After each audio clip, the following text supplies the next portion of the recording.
በዮሐንስ ራእይ ምዕራፍ 14 ቁጥር 6 ላይ በምድርም ለሚኖሩ ለሕዝብም ለነገድም ለቋንቋም ለወገንም ሁሉ ይሰብክ ዘንድ የዘላለም ወንጌል ያለው ሌላ መልአክ ከሰማይ መካከል ሲበር አየሁ እንዲል ቅዱስ ቃሉ እንደ ቀደሙት አባቶቻችን የማይለወጠውን ቅዱስ ወንጌል ለፍጥረት ሁሉ ማብሰርን ዓላማው ያደረገው ይህ ቃለ ወንጌል ቲቪ ነው።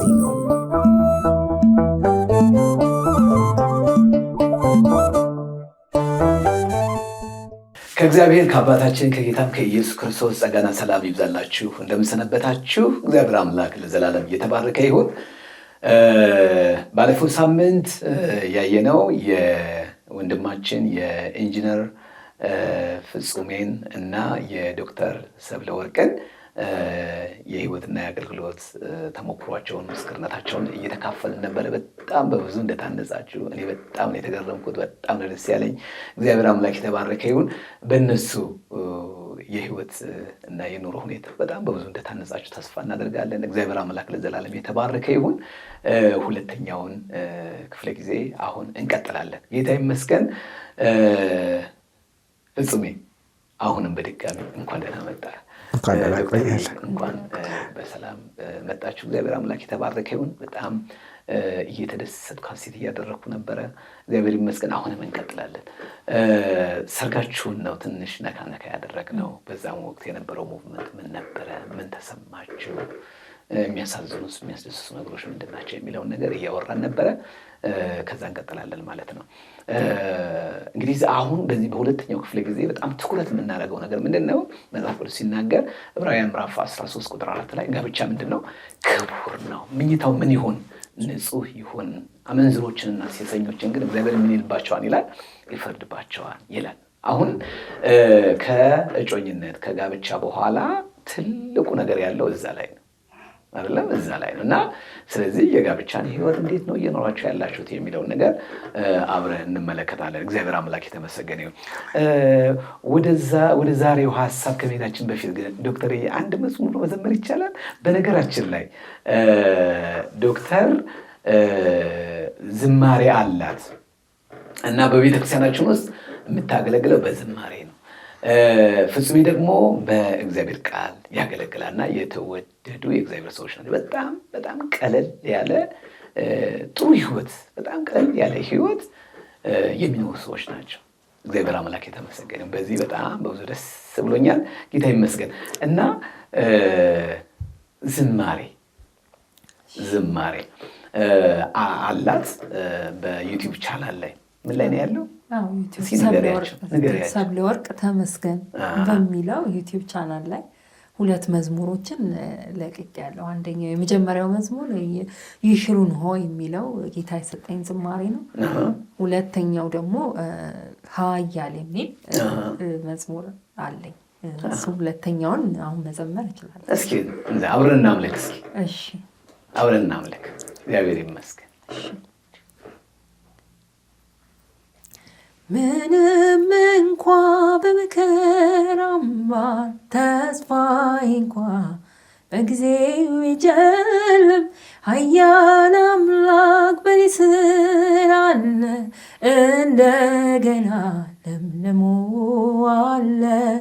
ምንም እንኳ በመከራም ተስፋዬ እንኳ በጊዜው ይጨልም፣ ኃያል አምላክ በኔ ስር አለ፣ እንደገና ለምልሞ አለ።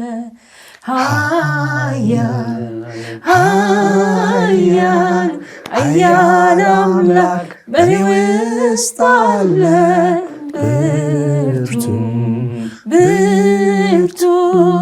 ብርቱ ጌታ ከኔ ጋር አለ።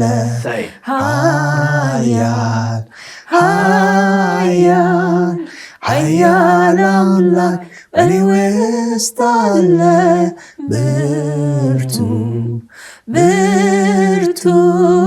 ብርቱ ጌታ ከኔ ጋር አለ። ሃሌሉያ። አየሁት ሲሆንልኝ እንደ ቃሉ ለኔ እየተለወጠ አይደል ያው ነው ኢየሱስ ለኔ አየሁት ሲሆንልኝ እንደ ቃሉ ለኔ እየተለወጠ አይደል ያው ነው ኢየሱስ ለኔ ያው ነው ኢየሱስ ለኔ ያው ነው ኢየሱስ ለኔ ያው ነው ኢየሱስ ለኔ ያው ነው ኢየሱስ ለኔ ያው ነው ኢየሱስ ለኔ ያው ነው ኢየሱስ ለኔ ያው ነው ኢየሱስ ለኔ ያው ነው ኢየሱስ ለኔ አየሁት ሲሆንልኝ ታማኝ በዘመኔ ያለውን ፈጸመልኝ ኢየሱስ መድኔ አየሁት ሲሆንልኝ ታማኝ በዘመኔ ያለውን ፈጸመልኝ ኢየሱስ መድኔ ያው ነው ኢየሱስ ለኔ ያው ነው ኢየሱስ ለኔ ያው ነው ኢየሱስ ለኔ ያው ነው ኢየሱስ ለኔ ያው ነው ኢየሱስ ለኔ ያው ነው ኢየሱስ ለኔ ያው ነው ኢየሱስ ለኔ ያው ነው ኢየሱስ ለኔ። እግዚአብሔር አምላክ የተመሰገነ ደስ ይላል። ዶክተር እና በሁሉ እግዚአብሔር ሞገስን ጸጋንም አብዝቶልሻል።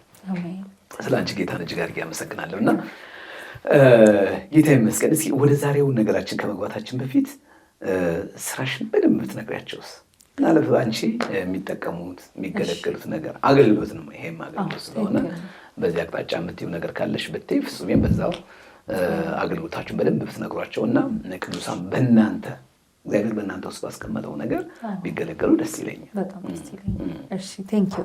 ሶ አጠራርጌ እንግዲህ ባክግራውንዴ ያው ሜዲሲን ነው። ሜዲካል ዶክተር ነኝ።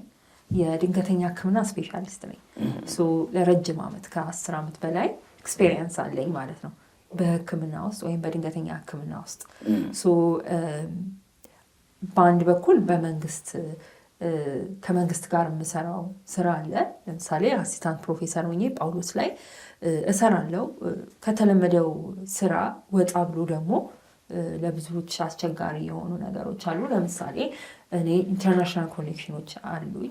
የማጊል ዩኒቨርሲቲ አሉሚናይ ነኝ። በኢንተርናሽናል ሄልዝ ሊደርሺፕ ማስተር ኦፍ ማኔጅመንት ግራጁዌት አድርጌያለሁ። ከውጭ ከካናዳ ዩኒቨርሲቲዎች ጋር ቁርኝት አለኝ ማለት ነው። ከዛ የተነሳ ያንን ኦፖርቹኒቲ ተጠቅሜ ያለኝን ኤክስፐርቲና ኮኔክሽን ወደ ሀገሬ የማመጣበት ቻነል አለ። በመንግስት ሴታፕ ውስጥ ወርክሾፖችን በማስተባበር በመጀመሪያ ኢንዲቪዥዋሊ ከኢንስቲትዩሽን ጋር ያሰራሁት 2-3-4 ወርክሾፖችን ማድረግ ችለናል። በኢመርጀንሲ ሜዲሲን፣ በኢመርጀንሲ አልትራሳውንድ፣ እንደገና በፋሚሊ ሜዲሲን ኤሪያም ስልጠናዎችን አስመጣለሁ ማለት ነው። ነጮች መጥተው ቮለንቲር አድርገው ስልጠና እንዲሰጡ አደርጋለሁ። ስለዚህ ከ50 በላይ ሰዎች በዚህ 2 ዓመት ከ50 በላይ በፋሚሊ ሜዲሲን ኤሪያ ፕሮፌሽናል ፓሊያቲቭ ኬር የሚባል ስልጠናዎችን ለባለሙያዎች መስጠት ችዬ ነበረ 2 ጊዜ። ከዛ ደግሞ በተጨማሪ በቅርብ ከወር በፊት በአልትራሳውንድ ፖከስ ነው የሚባለው በጣም ፕሮፌሽናል ነው።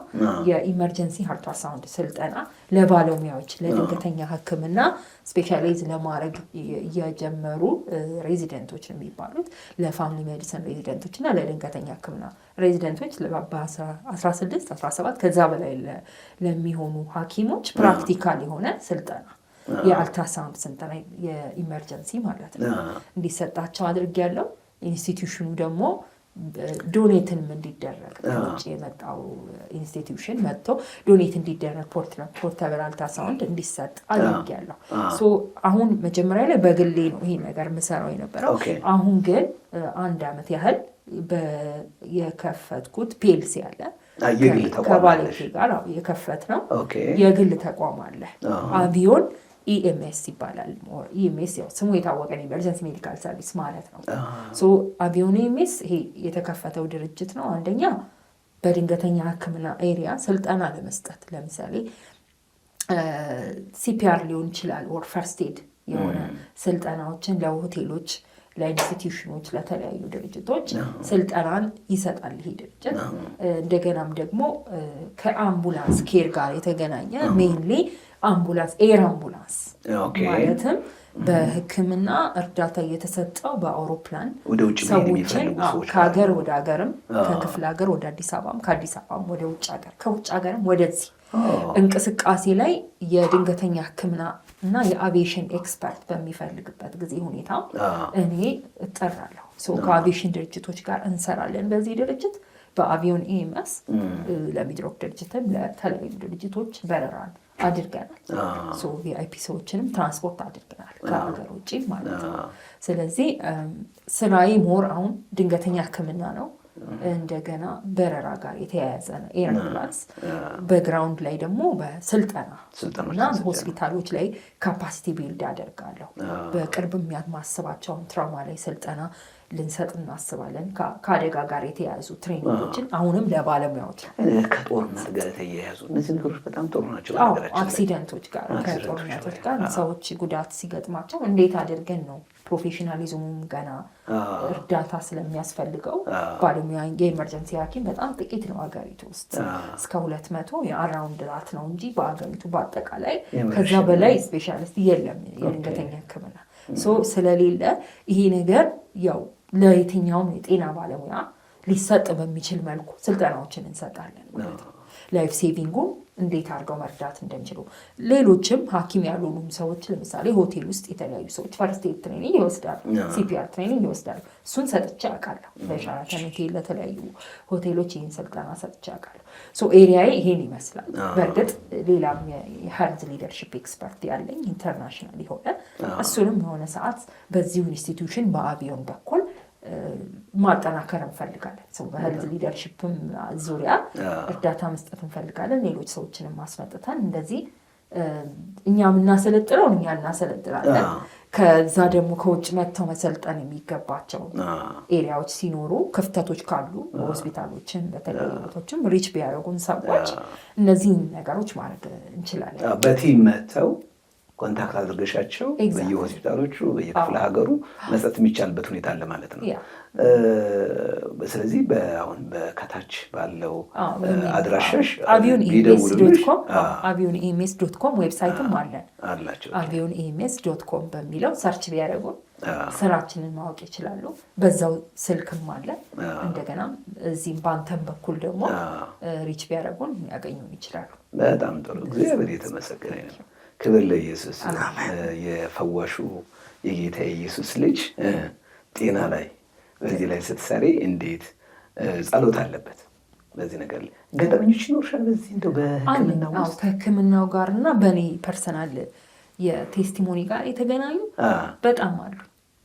አንዴ የማስታውሰው ይርጋለም ሆስፒታል ነበረ ተመርቄ ሄድኩትና ምሰራው የነበረው በተለይ ሕክምና እየሰራው አንድ ቀን እንደኔው ኢፕለፕሲ ያመማት ልጅ ገጠመች። ወጣት ልጅ ፕሮፌሽን በቃ ኤዱኬሽናሊ ተስፋ ያላት ጎበዝ ተማሪ የምትባል ልጅ ሙስሊም ናት ልጅቱ። በእኔ እድሜ ነው በቃ እዛው እድሜ ላይ የነበረችበት ሰዓት ኢፕለፕሲ አሟት መጣች። ከዛ እንግዲህ ብዙ ሌሎች ኢፕለፕሲ ያመማቸውን ሐኪሞች ታካሚዎች እኔ አክም ያለው ብዙ ትዝም አላለኝም ነበረ በሰዓቱ የኔ እንትን ወዲያው ትዝ አይለኝም። ግን እዛ ሰዓት ላይ እሷን ሳያት ወንድሟን ቆሞ ነበረ እና እንደዚህ ነች ጎበዝ ተማሪ ናት እንዲህ አመማት ተቸገረ ሲል እሷ ጀርባዋን ሰታኝ ነበረ። እንግዲህ ሐኪም ቤት ስትሄድ ሐኪሙን ነው ፌስ መታየው። እሷ ግን ከማዘኗ ተስፋ ከመቁረጧ የተነሳ ጀርባዋን ሰታኝ ስጠራት አትሰማኝም ነበረ። ከዛ ወዲያው ገባኝ እኔ ትዝ በቃ የራሴ ህይወት ትዝ አለኝ። ምን ያህል ተስፋ ቆርጬ እንደነበር፣ ምን ያህል ነገሩ መንገድን የሚያዛባ እንደነበር ትዝ ሲለኝ ሳላውቀው ለነርሷ ፊት ለፊት ላለችው ነርስ ይገርምሻል ሲስተር አልኳት። ረሳሁት እና ይሄ ስራ ኢንቫይሮንመንት ነው ይገርምሻል ሲስተር እኔ እኮ ይሄን በሽታ አሞኝ ነበረ እና እንደዚህ አይነት 3 ዓመት ታምሜ ጌታ ኢየሱስ ፈወሰኝ ስላት እኔ ለነርሷ ነው የተናገርኩት። አውቶማቲካሊ ፊቷን ነበር እንዲያዞረችው ልጅቱ ከተኛችበት ማለት ነው። ጀርባዋን ሰታኝ ነበር ሙሉ በሙሉ ፌስ አረገች ልጁ እንደዚህ እቃ ወንድሟ አስታውሳለሁ አይኑንም አፉን ሁሉ ነገሩን ይከፈተው። ከዛ ሳያቸው ማወቅ እንደፈለጉ ሲገባኝ ይሄ በሽታ እኔ ሜዲካል ስኩል ላይ ሆኜ ታምሜ ነበር በጣም አሰቃይቶኛል። ወድቄ ነበር፣ እንደዚህ ሆኜ ነበረ እና በሕክምና ያው ይሄን ያህል ነው እንትኑ መድኃኒት ይሰጣል፣ ማስታገስ ይቻላል፣ መቆጣጠር ይቻላል። ከእሱ ጋር የሚኖሩ ሰዎች አሉ ማኔጅ አድርገው። ግን እኔ ግን የመረጥኩት እግዚአብሔር መፈወስ ስለሚችል እኔም ደግሞ ስለማምን እና ጸለይኩኝ። እግዚአብሔር ፈወሰኝ ከ3 ዓመት በኋላ አልኩኝና ዞር ብዬ ተስፋ አትቁረጭ ኢየሱስ ሊያድንሽ ይችላል አልኳት። ከዛ በቃ ወንድምየው እንዴት እሷን ማላለች፣ ወንድምየው ግን እንዴት እንዳመሰገረኝ እኔ ነኝ የማውቀው። ምክንያቱም ተስፋ አገኘ። አሁን ተስፋ ነው የሚያሳጣው ነገር፣ ተስፋ ያሳጣ ነበር በጣም እና ተስፋ አገኘ። አይዞሽ ኢየሱስ አንቺን ሊፈውስሽ ይችላል አልኳት። በቃ ይሄ ለምስክርነት በር ተገኘ ማለት ነው። ብዙ ጊዜ እንደዚህ ሆኗል። ወደ ስፔሻላይዜሽንም ልማር ጥቁር አንበሳም ሲሄድ ድሮ የሚያቆኝ ጥቁር አንበሳ ታምም የሚያቆኝ የዘበኞች እንደዚህ ኤሪያውን የሚጠብቁ ሰዎች አንቺን ልጅ ማለት ያኔ የምትታመሚው ነሽ እያሉኝ ማለት ነው ይጠይቁኛል። አዎ እላለሁ፣ እንዲህ ነኝ በቃ እግዚአብሔር ፈውሶኝ ነው፣ ልክ ናችሁ ምናምን እና ዶር በፕሮፌሽናል ኢንቫይሮንመንትም ላይ ሐኪሞች ጓደኞቼ ናቸው አብሮኝ የተማሩ የነበሩ የሚያውቁ። በዛ አንቺ ነገር ይሄ ነገር ብሎ አንዱ እንዲያው በዛ የሆነ ቴስቲሞኒ ላይ ያው የተናገርኩት ነገር አለ ኢንካውንተር ላይ ባለኝ ኢንተርቪው ተናገር ያለው እና ምንድነው የሚገርማቸው ብዙ ታምም ያለው ተሰቃይቻለሁ እና ያን ሁሉ አልፌ እንደገና ሐኪም ነኝ፣ እንደገና ስፔሻላይዝ ላደርግ ተቀምጫለሁ። በቃ ብዙ እንዳሰቡትም ዲፌክትም አይምሮም ላይ ይጠበቃል። ምክንያቱም ነርቭ ሎስ በማል ሲጀር በዛ ቁጥር ነርቭ ሎስ ስላለ የአይምሮ እንትንህን ሜንታል ነገር እየወረደ ነው የሚሄደው። እነሱ ሲያዩኝ ምንም እንዳልነካኝ ሰው ስፔሻላይዝ አድርጌያለሁ፣ ውጭም ሀገር ማስተርስ ወስጃለሁ። ከዛም በኋላ ያንን ሲያዩ በጣም ተገርመው ነበር እና አንድ ቀን አልነገረኝም ልጁ እንዲያየኝና ይገርማል ሻይ ቡና እያለን ወዳጄ ነው በቃ። ከዛ ሻይ ቡና እያለን ነው እኛ ቁርስ ላይ ማለት። ከዛ እኔ ምንም ይገርማል፣ በጣም ይገርማል፣ አንቺ በቃ ሃይ አይኪው ቢኖርሽ ነው አለኝ። ምንድን ታወራው? ምንም ስላላወራ ምንድን ታወራው ስለ እንዴ ያ ሁሉ በሽታ ሞሽ ፕሊፕሲ እንደዚህ ቲቪ ምናምን ያ ሁሉ ታመሽ እንደገና እዚህ ጋር እኮ መሆንሽ እኮ ገርሞኝ ነው አለኝ። ወይ ብዬ ማለት ነው በጣም አትሳሳት ነው ያልኩት። ተሳስተሃል የእኔ ነገር አልኩት። እኔን አሞኛል የፈወሰኝ ግን እግዚአብሔር ነው። የእኔ ገጠመኝ መንፈሳዊ ነገር ነው፣ የፈታሁትን በዛው ነው። ስለዚህ እኔ አኪው ስላለኝ አይደለም። እውነቱን ልንገረኝ ሜሞሪ ሉስ ነበረው፣ ብዙ ነገር አድርጎኛል በሽታ፣ ግን እግዚአብሔር ነው ፈውሶኝ ዛሬ ያለሁት እና ብዙ ግራ አትጋባ። በቃ ይሄ እድል ነው። በጣም አስደናቂ ነገር ነው። ተስፋም ነው እና እግዚአብሔር ይመስገን። ጌታ ይባርክ።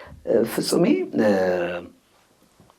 በዚህ ዘመን የክርስቲያናዊ ተግዳሮት ዘመናዊ ተግዳሮቶች ምንድን ናቸው? ወቅታዊ ተግዳሮቶች ምንድን ናቸው ብለህ ነው የምትለው? ዘመናዊ ተግዳሮት በዚህ ዘመን እንግዲህ ጋብቻ በብዙ ነገር ከተመሳሳይ ጾታ አንጻር ዓለም አቀፍ ተጽዕኖዎች፣ ግራ መጋባቶች፣ ብዙ ነገሮች ናቸው ያሉት እና አንተ ምንድን ነው የምትለው? ቅድም በተወሰነ መልክ ላነሳው ጀማምሬ ነበር። ጋብቻ ከመነሻው ከአመሰራረቱ ትውልዱ የሚሄድበት መንገድ በራሱ አንዱ የዘመኑ ቻሌንጅ ነው። ቴክኖሎጂ በመሃል ገብቶ ጋብቻን በቴክኖሎጂ ማሳለጥ እና ማፍጠን ይቻላል የሚል አመለካከት ያለበት ነው። ሶሻል ሚዲያዎች ሰው ሳይተዋወቅ እንደተዋወቀ እንዲመስል የሚያደርጉ ናቸው። ዴቲንግ አፖች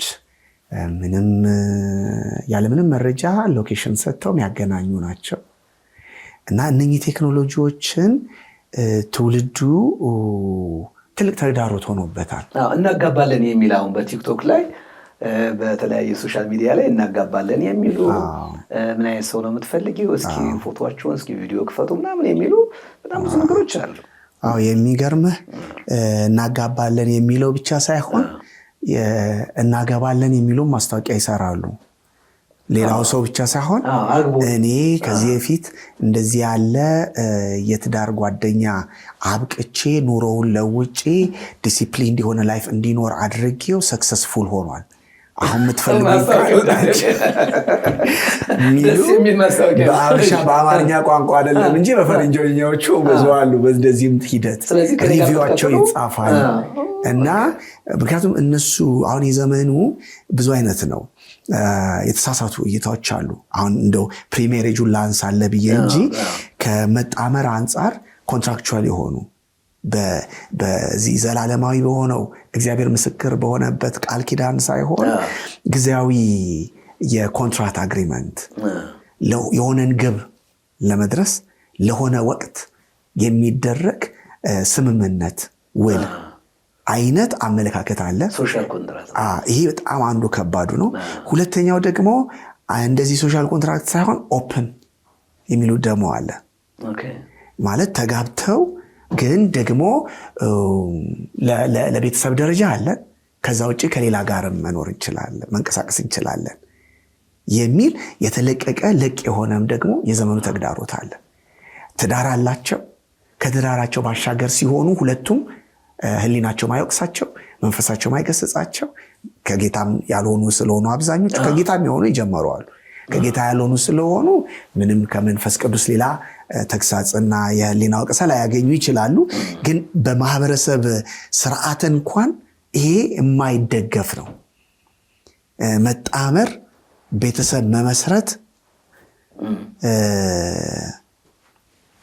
ጊዜያዊ ተቋም አይደለም።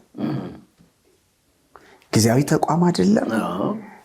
እንደገናም ደግሞ ከሌላ ጋር ተደርቦ የሚያዝም አይደለም።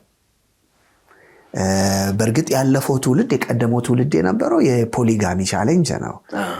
ወንዶች ሴቶች ላይ ጨምረው ሌላ ሴቶችን ደራርበው የሚያገቡበት ብዙ ታሪክ መጽሐፍ ቅዱስ ውስጥም በሌሎችም የቀደመው ባህል ነው እሱ። ይሄኛው ግን ሳይለያዩ ሌሎች ትዳሮችን የሚያምሱበት የወጣቶች ላይ ሌላ ተጽዕኖ የሚፈጥሩበት የተዛባ የዘመኑ እይታዎች ናቸው እና ሰው የትዳርን መሰረትና የትዳርን እውነት ቤተሰብን የሚለውንም ተቋም የመረዳት ከፍተኛ ክፍተት አለ። አስተምሮቹ በአብዛኛው ይሄን ደግሞ የሚያፋልሱ ሆነዋል። ኢቭን መንፈሳዊ ሰዎች እንኳን ነን ሚሉ ናቸው ማለት አይደለም ሚሉ ይሄንን የሚያፋልስ አስተምሮ ያስተምራሉ። ግድ የለሽ መሆንን፣ ልቅነትን ያበረታታሉ። ይሄ ግን እግዚአብሔር ቅድም እንዳነበብነው በመካከሉ በባለፈው ሳምንት እንደተነጋገርነው በመካከል እግዚአብሔር ምስክር የሆነበት ተቋም ነው። እግዚአብሔር ቃል ኪዳኑ ላይ ምስክር ነው። ባለኝ አታላችኋል፣ የልጅነት ሚስታችሁን አታላችኋል ይላል እዛው ሚልክያስ ምዕራፍ 2 ቁጥር 14 ጀምሮ።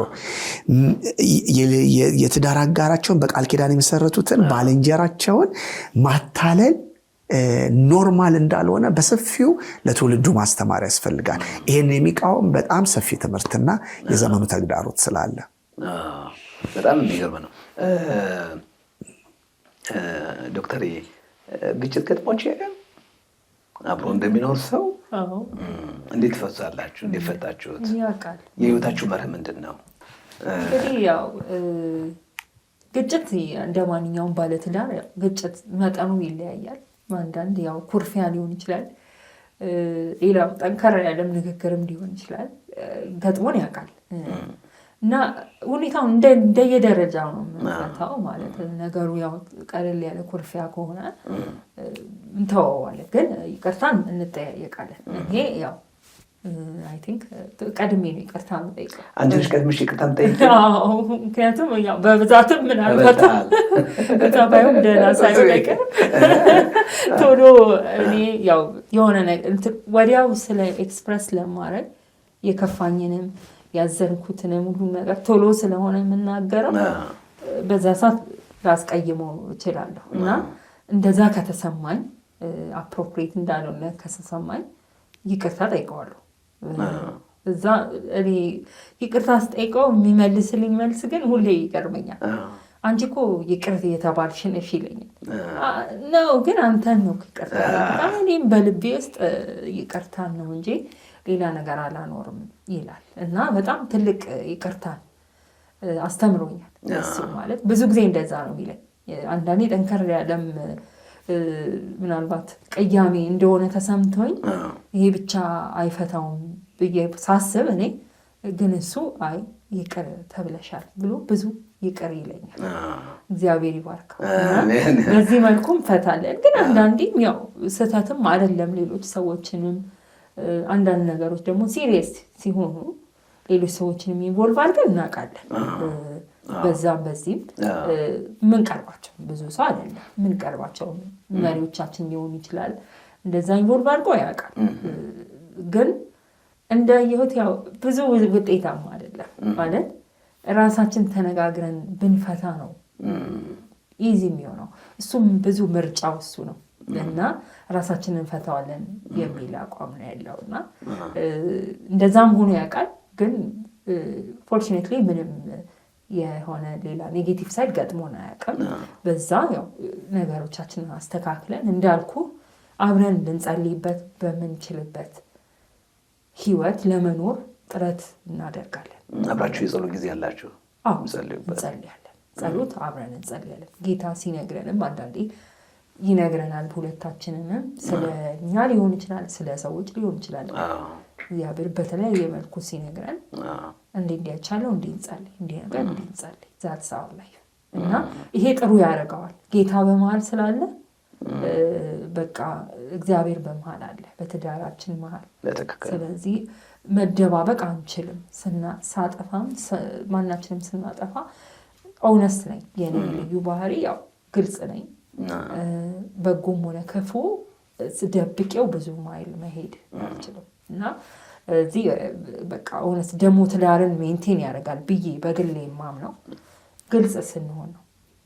ሌላ ምንም ወሬ ባይኖረን ከትዳራችን ውጪ ጥሩ ጓደኛ ሊኖር ይችላል። ግን አብረን እኛ የምናወራውን መሆን አለበት እንጂ ባለቤት ያልሰማውን ነገር ወይ የማያውቀውን ነገር ለጓደኛ ወይ ለሌላ ለቤተሰብ ለሆነ ፓርት መናገር ትዳሩ እንዲጸና አያደርገውም። እዚሁ ግን ኦፕን ሲሆን ሁሉ ነገር ግልጽ ሲሆን ይቅርታም እውነተኛ ይቅርታ ካለ ለመጸለይ ሰው ልቡ ላይ ቅያሜ ይዞ መጸለይ ስለማይችል መጸለይ በሚቻልበት የህይወት አቋም ላይ ከተኮነ አይቲንክ ግጭቶችን መፍታት በዛ መልኩ ይቻላል ብዬ አምናለሁ። ይህ ቃለ ወንጌል ቲቪ ነው።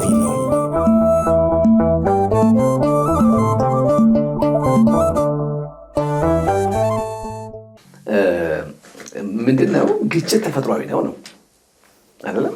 ግጭት ተፈጥሯዊ ነው። ምን ማለት ነው ይሄ? አብረን እስከኖርን ድረስ አይደለም ሁለት ማንነቶች በጋራ እየኖሩ ይቀርና ሰው ከራሱ ጋር ይጣላል። ሰው ከእግዚአብሔር ጋር ይጋጫል።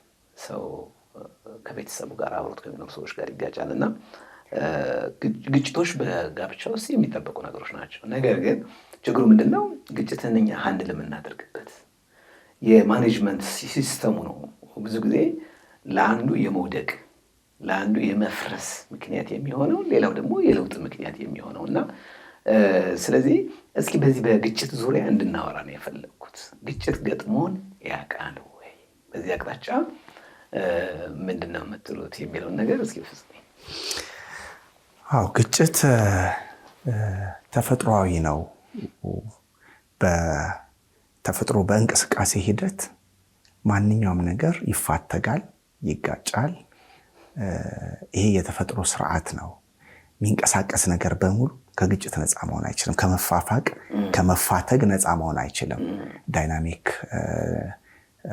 ነገር በሙሉ ማለት ነው እና ጋብቻ ደግሞ ከማንኛውም ግንኙነት በላይ ለግጭት ፈቅደህ ወይም ለመነካካት ፈቅደህ የምትገባበት ተቋም ነው። በስራ ዓለም ውስጥ ስትሰራ ሁሉም ባውንደሪ ልክ አለው። ማያልፎ መስመር አለው። በቤተ ክርስቲያንም ስትሄድ መጋቢክም አብሮ የሚያገለግል ማያልፎ መስመር አለ። ትዳር ግን መስመርን ሁሉ የምታፈርስበት የምትሰባበርበት ነው። መስመር የሚባል የለውም። እስከ ውስጥ አንዱ ወደ ሌላው የሚገባበት ነው። ድብቅ ጓዳ ማስቀረት ትዳር ላይ ግጭትን ያባብሳል እና ወደ ማስመሰል ብዙ ሰዎች የሚገቡት ይሄ ፒስ ሜኪንግ እና ፒስ ቢልዲንግ የሚባለው ሳይንስ አይነት ሰላም የመፍጠር ሰላም የማስመሰል ሰላም የሆነ በሰው ፊት በፓስተር ፊት እኛ ሰላም ነን ለማለት ብቻ የሚደረግና ሰላም ደግሞ ተሰርቶ ሰላም ተገንብቶ የሚኖርበት ቤተሰብ መፍጠር ሁለቱ የተለያዩ ናቸው። ሰው ግጭትን እየዋሸ እያስመሰለ የሚያልፈው ግጭት ሰላምን ለመገንባት የሚጠቅም መሳሪያ መሆኑ ሳቅ ሲቀር ነው። ጥንዶች በመካከላቸው ያለው ግጭት ሰላምን ለመገንባት በጣም አይነተኛ መሳሪያ እንደሆነ ቢገባቸው ይቅር ለመባባል አይከብዳቸውም። በግልጽ ለመነጋገር አይከብዳቸውም። በግልጽ ሰው ማይነጋገረው ያጋጨኛል ብሎ ፈርቶ ነው። ግጭት ግን ጠቃሚ ከሆነ የሚገነባ ከሆነ በግልጽ ተነጋግሮ ግጭቱ ግንባታውን የተፈለገለትን ዓላማ ፈጥሮ ገንብቶ እንዲያልፍ ማድረግ ይቻላል። ሁለቱም ግን በዚህ አመለካከት ካልሆኑ ለግንባታ የሚያገለግለን ነው ብሎ ካላመኑ የሚደባበቁ ይሆናሉ፣ የሚያስመስሉ ይሆናሉ። በጣም የሚገርም ነው። ከግጭት ምክንያቶች አንዱ በአንደኛ ቆሮንቶስ ምዕራፍ 7 ላይ ሰይጣን እንዳይፈትናችሁ ለጊዜው ካልሆነ በስተቀር ለጾምና ለጸሎት ካልሆነ በስተቀር አትከላከሉ አይደለም ነው። ብዙ ጊዜ ይሄ የግጭት ምክንያት ይሆናል። በቤተሰብ ውስጥ ብዙ የፋይናንስ አጠቃቀም ሊሆን ይችላል። አንዱ ከሁለቱ አንዱ በጣም ወደ ምን ያመዝናል? ወደ ቤተሰቡ ሊያመዝን ይችላል። ከሁለት አንዱ አንቺ በጣም የኔን ቤተሰብ ኢግኖር ታደርጊያለሽ፣ ሬስፔክሽን የለሽም ወይም የለህም፣ ያንተ ብቻ የምትንከባከበው ገንዘብ ትልካለህ፣ እንደዚህ አይነት ነገሮች እና ከጓዳ ከምኝታ ካለመጣጣም ጀምሮ እስከ ገንዘብ አጠቃቀም ድረስ እየሰፋ ሄዶ ያንን ትዳር ያንን ክቡር የሆነን ተቋም ብትንትን ሊያደርገው ይችላል። እንዴት ነው የምትይው አንቺ? እንዴት ነው ማኔጅ የምታደርጉት ይሄን ነገሮች? እንዳልኩ ላይክ ነገሩን ያው በየደረጃው ነው ማለት ትንሽ አለመግባባት ሊሆን ይችላል ግጭት የሚባለው። ከዛ ግን ያደገ እየሰፋ ሊሄድ ይችላል። ወይም ሳይፈታ ከቀረ ደግሞ ሊወሳሰብ ይችላል። አነስ ያለ ኩርፊያ ወይም ብዙ ኢምፖርታንት ያልሆነ ግን በሰዓቱ ዲስአፖይንት ያለ የተደራረግንበት ነገር ከሆነ ያው ቀላል ነው። ላይክ ይቅርታ መጠየቅ ብዙም እኔም እሱም የሚከብደን ሰዎች አይደለን። ጌታ በዛ ልክ ያሳደገን ይመስለኛል እና ይቅርታ እጠይቀዋለሁ።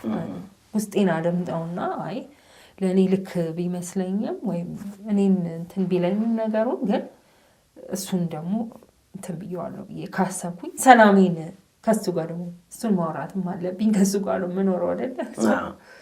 ስለዚህ በይቅርታ ነው የምንገባው ተመልሰን ነገሩን እንትን አድርገን ሳይሆን በቃ ሶሪ ቅድም የማይጥለው አሁን ለምሳሌ ያንን ባህሪ ችግሩ ምንድን ነው? ያንን ኦኬ አንቺ ይቅርታ አንዳንድ ጊዜ ሁል ጊዜ ይቅርታ የሚጠይቁ ሰዎች አሉ ማለት ስህተቱ እሱ ላይ ሆነው ወይም እሷ ላይ ሆነው ግን በቃ ያኛው አንዱ አካል በቃ እኔ ትዳሬን እፈልገዋለሁ ብሎ ዝም ብሎ ይቅርታ የሚጠይቅበት ሁኔታ አለ እና የሆነ እንትን የሆነ ድርቅ ብሎ የሚሄድ ትንሽ ለዘብ ያለ ማለት ባህሪን ለመቀየር ፈቃደኛ ለመሆንን ምንድን ነው የምትይው አንቺ? ባህሪ ነው ይላል። እንዴት ነው እሱ? ችግር ነው እንግዲህ ከመሰራት ጋር ይያያዛል ማለት እግዚአብሔርን። ምክንያቱም አሁን ትዳርም ከመምጣቱ በፊት እኛ ክርስቲያኖች ነን አይደለ? እግዚአብሔርን እንፈራለን። እግዚአብሔር ይነግረናል፣ ያታርጉ ይለናል፣ እናጠፋለን። ሲያጠፋን የሚገስጸን ያው መንፈስ ያለን ሰዎች ከሆነ እውነተኞች ከሆነ ያው ይቅርታ ነው መፍትሄው። ማንም ቢሆን አሁን አይደለም ፍጹም እኔ ማንንም ይቅርታ ለመጠየቅ የሚያስችል አቋም ሰጥቶኛል እግዚአብሔር ብዬ አስባለሁ። እና ይቅርታ ጠይቀዋለሁ ሳጠፋ ማለት ነው። ካላጠፋም ያው በዛው ልክ መጸለይ ስላለብህ በልብ ይቅር ብለህ ባታገኘውም ሰው ቢሆን ሩቅ ቢሆንም ግን ይቅር ብለህ ትኖራለህ። ስለ ይቅርታም ከሆነ አሁን መሰረታዊ ነገር የጌታ ቃል ነው እና ከእግዚአብሔር ጋር ያለን ህብረት ነው አይደለ? አሁን እሱን አሳንዝኜ እኔ ደህና ልሆን አልችልም። አንደኛ ትዳሬን የበጠበጥኩ ነው። ሁለተኛ ህይወቴም ደህና አይሆንም። እግዚአብሔርን ፊት ጸሎቴ እንዲሰማ የምፈልግ ሰው ሆንኩኝ፣ ወንድም ሆንኩ ሴት፣ ትክክለኛ ሪሌሽንሺፕ ያስፈልገኛል ሰዎችም ጋር ከሱም ጋር። ይሄ የህይወት ጉዳይ ነው ማለት አልቅሶ ለማሸነፍ መሞከር አስበሽ ታውቂያለሽ? እንደዚህ አይነት ነገር ምናልባት ሞክሬ ያውቃል። ወዲያው ስህተት እንደሆነ ከገባኝ ወዲያው ሶሪ እላለሁ። ምንድነው ኦነስቲው አለ፣ ይሄ ጄኒዩኒቲ አለ እና አልብጃን ይሁን በቃ የሆነ ፖይንት ላይ እሱ ነገር እኮ ግን ምናምን ብዬ እሱም መጠየቅ ይችላል። ከዛ ወዲያው አስተካክለዋለሁ እና እንዳልኩ ህይወታችንን መንፈሳዊ ነገራችንን በትክክል መሄድ ከፈለግን ያው አይመችም ይቅርታ ማድረግ ወይም መጠየቅ ቢከብድም ማድረግ አለብን። ከልባችን ማድረግ አለብን። ነገሩ መስተካከል አለበት። አይመችም ላይ ተኮራርፎ አንድ ቀን እንኳን ሁለት ቀን ማለት አብሮ መጸለይ አይቻልም፣ አብሮ ማገልገል አይቻልም። እንኳን መጸለዩን ተው በጣም አይመችም። እና አንዳንድ ቀን እኛም አገልጋዮች ነን። ለምሳሌ ነገ እሱ ሊሆን ይችላል አገልጋዩ፣ እኔ ዘማሪ ሊሆን ይችላለሁ። ማታ ላይ ቅር ካልተባባለን አይመችም። እና ያም ነው ሰው ይቅርታን መርጣለሁ። እሱም በጣም ይቀርባይ ነው እና ቀይ ተውልኛል ምናልባት እና ብዙ ነገሮችን ትተን ነው የምናልፈው። ግጭቶች ትንሽም ትልቅም ብዙም ገጥመውናል፣ በጣም ገጥመውናል። እንዳልኩ ሰዎችንም ኢንቮልቭ አድርገን እናውቃለን። እንደው በየኮርነሩ ለየጓደኞቻችን ነገርን ሳይሆን እኛ መፍታት ማንችለው ከሆነ ተነጋግረን ወደ ትክክለኛ መስመር ካልያዘ ነገሩ የታመኑ ሰዎች ይኖራሉ። በሁለታችን ጥሩ ልብ ያላቸው ሰዎችን አሳትፈን እናውቃል። አንድ ሁለቴ አሳትፈን እናውቃል። ጥቅም አለው አንዳንዴ ካልሆነ፣ ምክንያቱም በራሴ ሌላ መንገድ ከሚሄድ እኔ እንዴት ነው እስቲ በእኔ እይታ የኔ እይታ የእሱ እይታ አለ፣ እስቲ ደግሞ ሶስተኛ ሰው እስቲ ምን ይመስላል እይታ ብለን እናውቃለን። ያው ሌላ መስመር ላይ ሳይሄድ እስከዚህ ልክ መጥቶ ያውቃል አንዳንድ ግጭቶች በእኛ ቤት ውስጥ። ከዛ ሲያልፍ ግን ምንድን ነው የምመርጠው ነው ማለት ነገሩም አልተፈታም። እሺ አልተፈታም፣ ያልተፈቱ ነገሮች ሊኖሩ ይችላሉ አንዳንድ ጊዜ ማለት ነው። አይፈቱም፣ ያው በጊዜያቸው የሚፈታቸው ጊዜ የሚፈታቸው ይኖራል፣ ጊዜ የሚፈታቸው አሉ። ግን ዋናው ነገር እኛ መቀጠል አለብን፣ በትዳራችን መቀጠል አለብን። መንፈሳዊ ነገራችን ሳይዛባ መቀጠል አለበት። በመሃል ጥፋቶችም ይፈጠሩ ይሆናል፣ ግን በቃ እኔም ይቅር ብዬው እሱም ይቅር ብሎኝ ነው ህይወታችንን እየኖርን ያለ ነው።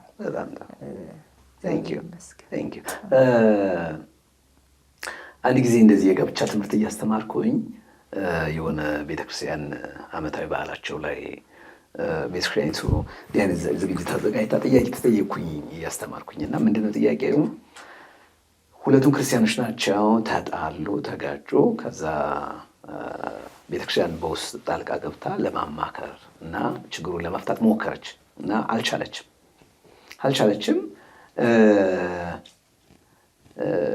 ስለዚህ ጥያቄ ሲጠየቁ እኔ ዳሬን እፈልገዋለሁ ይላል እሱ፣ ዳሬን እፈልገዋለሁ ይላል እሱ። ብላ በቃ መፋታት አለብን፣ በቃ ከሱ ጋር መቀጠል አልቻለም ምናምን አለች። ሆነ ጋብቻው ዲቮርስ ሆነ ማለት ነው። እና መጨረሻ ላይ የፓስተሩ ጥያቄ ምን ነበረ? ከሱ ይልቅ መቀጣት ያለባት እሷ ናት። ለምን? እሷ መፍታት አለብኝ ብላ ጨክና ሄዳለች። እሱ ግን ምን ይላል? ትዳር ይፈልገዋል። ስለዚህ እንደገና የማግባት እድል ሊኖረው አይችልም ወይ የሚል ጥያቄ ነው። ምክንያቱም እሷ ናት የፈታችው እንጂ እሱ አልፈታም የሚል ነው። እና በወቅቱ መንፈስ ቅዱስ ለእኔ የሰጠኝ መልእክት ምንድን ነው? ያው በጥበብ ቃል ነው ጥያቄውን የመለስኩት። ምንድነው በዚህ ግጭት ውስጥ የሱ ድርሻ ምን ነበር? እሷ ምናልባት እንደው ዲግሪውን ከፍ አድርጋው 90% ወስዳ ሊሆን ይችላል። 10% እንኳን ቢሆን ለዚህ ትዳር መናጋት ሰውየው አስተዋጽኦ አላደረገም። ስለዚህ ተጠያቂው እሱም ጭምር ነው የሚል ነው እኔ ያቋሙ ነው። አንተ ምን ትላለህ? አዎ ግጭት ሲፈጠር እንዳልከው አንድ ሰው ብቻ ሊጋጭ አይችልም። ከአንድ ሰው ብቻ የመነጨ ሊሆን አይችልም። ደረጃው ከፍና ዝቅ ሊል ይችላል። ደረጃው ሊለያይ ይችላል እንጂ ሁለት ሰው ካላካተተ ግጭት የሚባልም የለም። ሁለት አካል ካላካተተ እንዲባባስም አንዱ አካል ብቻ ምክንያት አይሆንም። ግጭቱ መነሻው ብቻ ሳይሆን እስካሌት እንዲያደርግም አንዱ ብቻም ሊሆን አይችልም። የሁለቱም ሮል ትልቅ ነው። ብዙ ጊዜ እንደው ምን ይባላል በኮንፍሊክት ሳይንስ ከችግሩ ጉዳይ ይልቅ ለችግሩ የተሰጠው ምላሽ 90% ችግሩን ያወሳስበዋል። 10% ብቻ ነው የሪል ችግሩ ያለው አስተዋጽኦ። ምላሹ ነው የሁለቱ ምላሽ ነው። ቀደም ስለ እንደነበረው ግጭትን የሰላም ግንባታ ለሰላም ግንባታ ጠቃሚ አድርገህ ካሰብከው አፈታትህ ያን 90%ቱን ዜሮ ያደርገዋል። ስለዚህ ግጭቷ ተራ ትሆናለች። ምክንያቱም ምላሽህ ዓላማው ፖዚቲቭ ነው፣ ኔጌቲቭ አይደለም። አፍራሽ ነው አላልክም።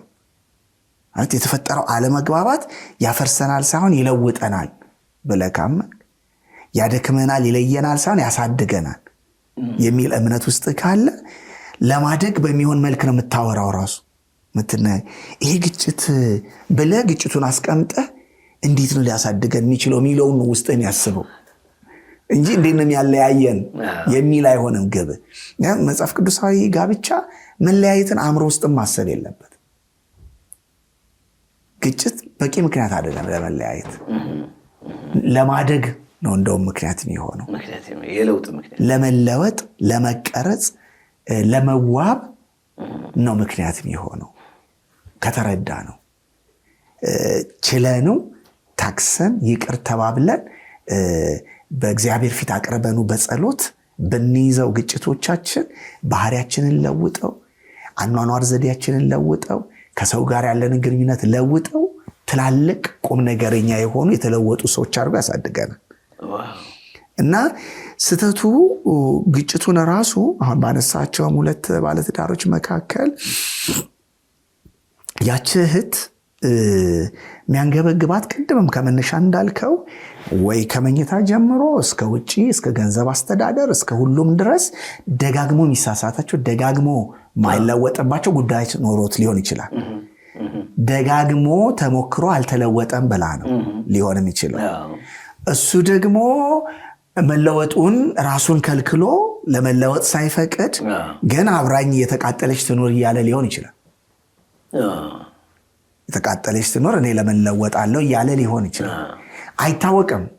ጉዳዩ መጠናት በእግዚአብሔር ዲሰርንመንት መታየት ወይንም ቀርቦ በሳይንሳዊ መልክ መፈተሽ አለበት ግንኙነታቸው ውስጥ ያለው። ስለዚህ የሰዎችን ይሄ ሰላም ዝም ብሎ ለማስመሰል የሚጠሩት ጥረት አጥፊ ነው።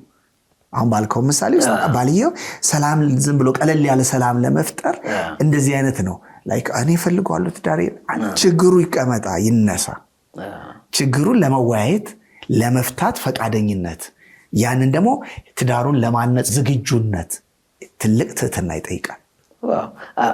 ቅድም አንድ ስትናገር ልክ ክርስቶስ እየታመመ ነው አይደል? እየሞተ ነው አይደል? ሙሽራዋን በቃሉና በውሃ እያነጻ ለከበረ ነገር እየጠበቃት ያለው ክብርት የሆነች ቤተክርስቲያን አይደል? ለራሱ እንዳዘጋጀ እንዲሁም ባሎች ወይ ሚስቶቻቸውን እንደዚህ ተንከባከቧቸው፣ አክብሯቸው ምናምን ይላል። ስለዚህ በመከራው ነው የወለዳት አይደል? በስቃዩ ነው የወለዳት። ስለዚህ ባሎች ሚስቶቻቸውን ለእግዚአብሔር ቃል እየመከሩ ማሳደግ ማነጽ ይጠበቅባቸዋል ማለት። እዚህ ላይ ዶክተር ምንጠይቃ እንደ ባለሙያ ምንጠይቅስ ጥያቄ አለኝ። ምንድነው እሱ ይሄ ሴክሹዋል ኢንተርኮርስ ወይም ደግሞ የምኝታ ላይ ችግር ከምን ሊመነጭ ይችላል ብለሽ ነው የምታስቢው? ምን ማለቴ ነው? አንዳንድ ጊዜ ሕክምና የሚያስፈልጋቸው ነገሮች አይኖሩም ብለሽ ታስቢያለሽ? በወንዱም አቅጣጫ ራሱን ደብቆ ህመም አለ፣ ችግር አለ፣ እሷም ጋር የሆነ ነገር የተለያየ ነገር ሊሆን ይችላል። እኔ አልናገርም። እስኪ እንደ ባለሙያ አንቺ ለዚህ ግጭት ምክንያት ሊሆኑ ይችላሉ ብለሽ የምታስቢው ከሁለቱም ጾታዎች አንጻር? ኦኬ እሺ፣ ብዙ ምክንያት ሊኖረው ይችላል ነገሩ። አሁን እንደ ሴት ልጅ አሁን ለምሳሌ ሴት ልጅ ግርዛት ብንጀምር እንደ ባለሙያ ማለት ነው እሱ ፍላጎትን ሊያሳጣ ይችላል። እኛ ሀገር ላይ እንትን ከአጭር ጊዜ ነው አይደለ የቆመ ያለው ከቅርብ ጊዜ ጀምሮ ነው። የሴት ልጅ ግርዛት በራሱ እዚህ እንትን ላይ ኢፌክት ይኖረዋል። ከዛ ሲቀጥል ምን አይነት አስተዳደግ ላይ ነው ልጅቷ ያደገችው፣ አኗኗሯ ምን ይመስላል፣ የቤተሰቧስ ህይወት የሚለው ምናልባት የሆነ ትራውማ የምታውቅ ከሆነ በትዳር በባለቤቱ ምናልባት በአባቷ በእናቷን በኩል ወይ ደግሞ እሷን በእድገቷ መካከል ትራውማ ያለበት ሴክሹዋል ነገር የምታውቅ ከሆነ ወይም ሙከራው እንኳን ካለ ያ ፍላጎት ሊያሳጣ ይችላል። ከዛም በተጨማሪ ያው የጤና ችግርም አብሮ ሊሆን ይችላል። የሳይኮሎጂ ችግር ላይ አሁን ዲፕረስድ የሚሆን ሰው ዲፕሬሽን መቶ መድኃኒት እስከሚያስፈልገው ደረጃ ባይደርስም የሚታወቅ በዛ ለብል ላይ የሚኖር ሰው ፍላጎት አይኖረውም። ምናልባት የኑሮ ጫናም ሊኖር ይችላል። እዛ እንትን ላይ ሴት ልጅ በስሜት በጣም ኦብሰስድ የመሆን ነገር አላት። ሴት ከሆነች እሷ ከሆነች ችግሩ ማለት ነው። ያ ስሜት እስኪፈታ ባሏ ጥሩ ጥረት ማድረግ አለበት። ማለት አትሊስት ምንድን ነው እየተጫናት ያለው ነገር ብሎ አውቆ እንዳልኩ ከእድገቷ ጋር የተያዘ ከሆነ ጥሩ ትሪት ማድረግ አለበት። ሌላ ኤክስፔሪንስ ካላት ማውራት ይኖርባቸዋል። እንደዚህ ነኝ እኔ በዚህ ለብል አልፍ ያለው ይሄ ነገር ምናልባት ብላ እሷም ኦነስት መሆን አለባት። ባሏ ግልጽ መሆን አለባት። እሱም ያን ነገር ትሪት ሊያደርጋት ያስፈልጋል። ምናልባት ከኑሮ ከኢኮኖሚ ጋር የተያያዘ ከሆነ ደግሞ እሱን ለመፍታት ሴቶች በጥረት ራሱ እንደሰናለን። በሚያደርገው ጥረት ራሱ ተስፋ የመያዝ ነገር አለ ሴት ልጅ ጋር። በሱ መልኩም መፍትሄ መስጠት ይቻላል። ከዛ ሲያልፍ ሕክምናም የሚያስፈልገው ሊኖር ይችላል በሁለቱም በኩል ማለት ነው። እና በወንዱም በኩል ያው ይሄ ነገር አብሮት ሊኖር ይችላል፣ አይታወቅም። ምክንያቱም ማጥራት ከዛ ደግሞ ለመፍትሄው መስራት አብረው ለመፍትሄው መስራት በተቻለ መጠን ለዛ መፍትሄ መስራት አለባቸው ብዬ አስባለሁ። ከዛ ያለፈ ግን እሱ ብቻ አይደለም የህይወት ትልቁ ነገር እና አብረው ችግሩን ካወቁ በጊዜ ውስጥ ሊፈቱት ይችላሉ ብዬ አስባለሁ። ስለዚህ የጤና ኬዞች ይኖራሉ እና ግልጽ መሆን ከአንቺ የወሰድኩት ግልጽ መሆን፣ መነጋገር፣ የሚሰማትን ስሜት የጤናም ችግር ካለ እሱም ጋር የጤና ችግር ካለ ማውራት በጣም እየተቀደሰ ይሆናል ማለት ነው። ወደ ማጠቃለያው ይሄን ነው ፍጹሜ፣ ልጆቻችንን በተመለከተ ትንሽ እንድናወራ ፈልጋለሁ እና ልጆቻችን በስነ ምግባርም በእምነትም የታነጹ እንዲሆኑ ምንድነው መደረግ ያለበት? ስፔሻሊ በአሁኑ ወቅት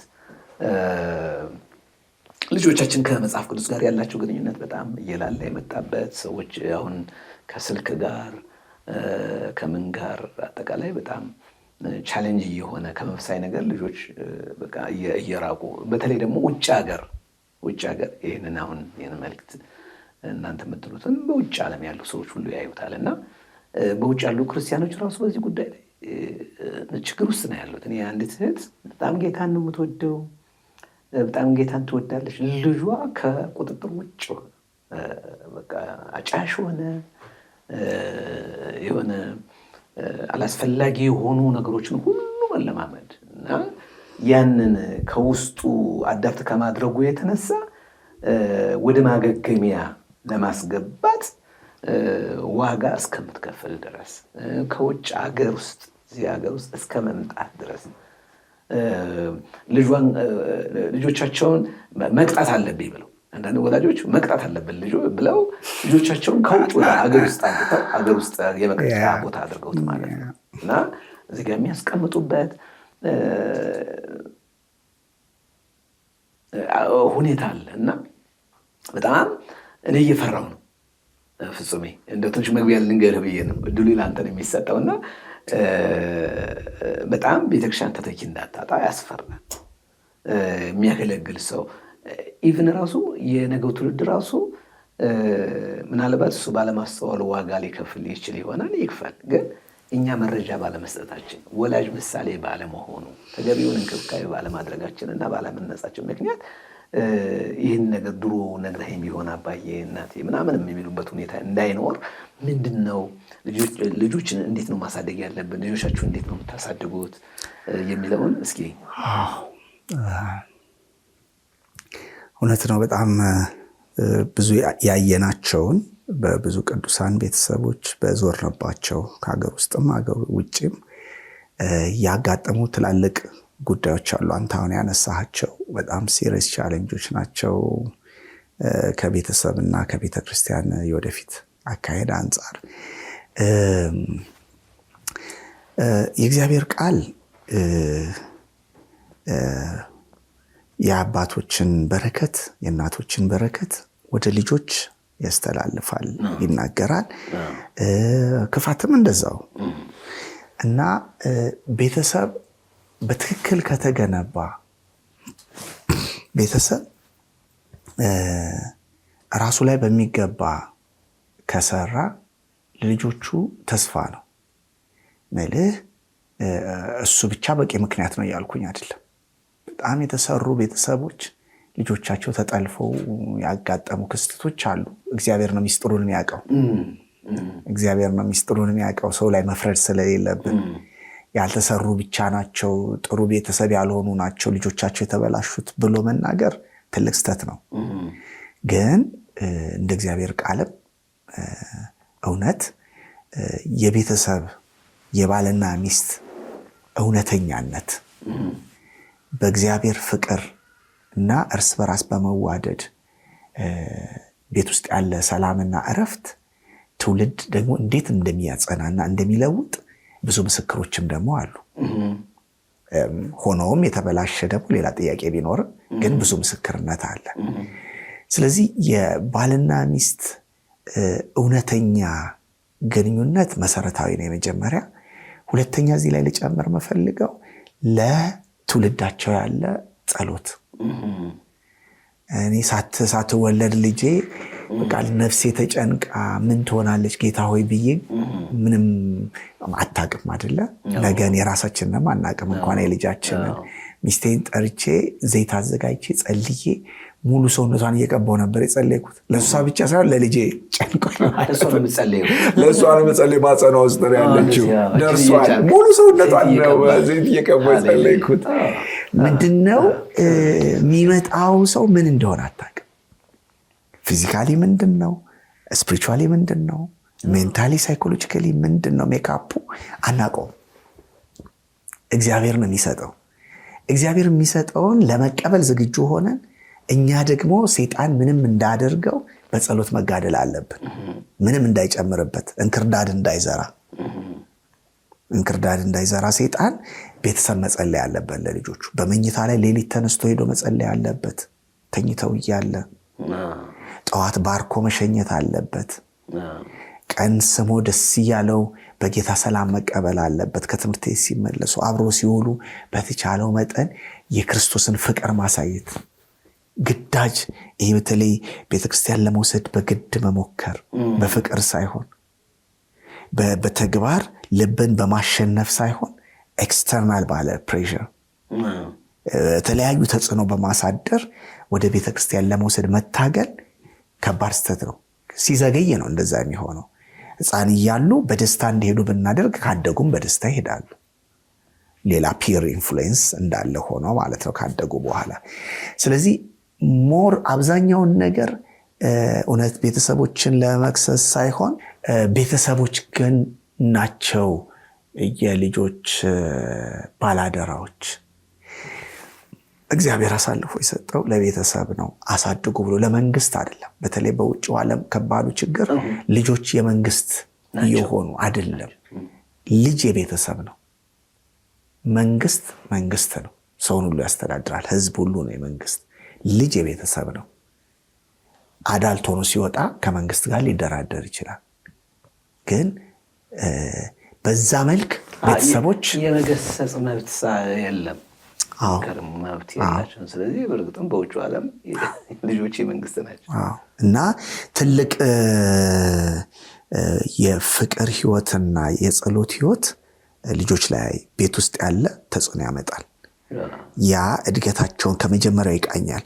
ብዙዎች የሚያምኑት የመጀመሪያው 6 ዓመት ላይ ያንን ፍቅርና ያንን የእግዚአብሔርን ፍቅርና እርስ በራስ ፍቅር ከተለማመዱ ቢስቱ እንኳን በጓደኞች ተጽዕኖ፣ በአካባቢ ተጽዕኖ ቢስቱ እንኳን የመመለስ ተስፋቸው ትልቅ ነው።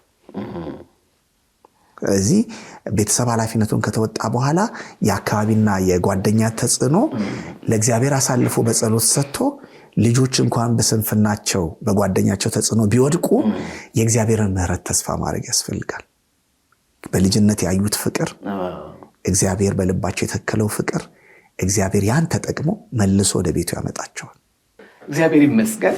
በጣም ጌታን እጅግ አድርገን እናመሰግናለን። ከኔ ጋር የነበራችሁ ጊዜ በጣም ጣፋጭ ነበር። ክብር ለኢየሱስ ይሁን። ሲያጠራ አድርጋችሁ እንደው በማጠቃለያ የምትሉትን ነገር በሉና ስለ ህዝባችሁ፣ ስለ ሀገራችሁ፣ ስለ ራሳችሁ የምትሉት ነገር የምታመሰግኑትም በዳራችሁ በክርስትና ህይወታችሁ ቴንኪው የምትሉት ቤተሰብ ሊሆን ይችላል የምትሉት ነገር ካለ እድል ስጣችሁ። ለእኔ ትልቅ በረከት ቤተክርስቲያን ናት። በቤተክርስቲያን ውስጥ በተለያየ ወቅት ያገለገሉኝን ከልጅነት እስከዚህ ድረስ የሚያገለግሉኝን የተወደዱ ቅዱሳንን አገልጋዮችን በሙሉ ላመሰግን ፈልጋለሁ። በመቀጠል ያው ከልጅነት ያሳደጉኝ ቤተሰቦቼም በጥሩ ስነ ልቦናና አቋም እንዳድግ ስለረዱኝ ቤተሰቦቼንም እግዚአብሔር ይባርክልኝ ማለት ፈልጋለሁ። እሺ እኔም በጣም እግዚአብሔር ይመስገን ስለነበረን መልካም ነገር እና በህይወቴ ላይ ተጽዕኖ ያደረጉ ያው ቤተሰቦቼ ያሳደጉኝ ወላጆቼ በስርዓት እንዳድግ አድርጎኛል። ለእግዚአብሔር ይመስገን ስለነሱ። እዛም ደግሞ ያው እህት ወንድሞቼ ምሳሌ ሆነው ደግሞ ከፊቴ ይወጣሉ። ከዛ በተረፈ ያው የክርስቲያን ወገኖቼ እና በብዙ የረዳኝ የመከረኝ እግዚአብሔርን እጅግ አድርጌ አመሰግናለሁ። እና ትዳር መልካም ነው፣ ከእግዚአብሔር የተሰጠ በረከት ነው። እና እኛ ግን ያው ደግሞ የራሳችንን ድርሻ በዛ ውስጥ እንወጣለን እና ምናልባት ለአዳዲስ ባለ ትዳሮች ያው ትዳር ትልቅ በረከት ነው። ውጭ ሆነን እንደምንፈራው አይደለም። በጣም ደስ የሚል ዓለም ነው። ግን ደግሞ ያው ሁለት ሰው ነው አብሮ የሚኖረው እና ሁለት ሰዎችን መላመድና አብሮ አንድ የሆኑ ቢመጡ ግን ይህንን ነገር ኤክስፔክት ማድረግ ለመሰራት፣ ለመታዘዝ፣ ለመለወጥ እየተዘጋጁ ግን ብዙ ደስታ እንደሱ በሆነ ቁጥር ደግሞ ትልቅ ደስታ ያለበት ዓለም መሆኑን መንገር እፈልጋለሁ። ትዳራቸው እንዲጸና ደግሞ እውነተኛ ቢሆኑ እንደ እግዚአብሔር ቃል ቢሆኑ እና በመስማማት በመነጋገር ቢያምኑ እና ከኋላ ከትዳር ከባለ እና ከሚስት ውጪ ማንም ሰው በትዳር ላይ እጅ እንዲሰረዝር አለመፍቀድ፣ ውሳኔ እንዲሰጥ አለመፍቀድ ቢቻል እና የዛን ጊዜ ነገሩ የሰመረ ይሆናል። እግዚአብሔር ይርዳቸው። እግዚአብሔር ይመስገን። ጌታ አምላክ ለዘላለም የተባረከ ይሁን። ከምንወደው ወንድማችን ከፍጹሜና ከዶክተር ሰብሌ ጋር ያሳለፍነው የሁለት ክፍለ ጊዜ ፕሮግራማችን በዚህ ይጠናቀቃል። ጌታ ቢፈቅድና ብንኖር ሌላ ጊዜ በሌላ አይነት መንገድ ልንገናኝ እንችል ይሆናል። እግዚአብሔር ይረዳናል። እስካሁን ከኔ ጋር ስለነበራችሁ ጊዜ በጣም ከልብ ነው የማመሰግናችሁ። ጌታ ኢየሱስ ክርስቶስ ይባርካችሁ። የእናንተ የህይወት ምስክርነት የሚያንጽ፣ የሚገነባ፣ የሚያሻግር ነበረ። እግዚአብሔር አምላክ ዘመናችሁን ይባርክ።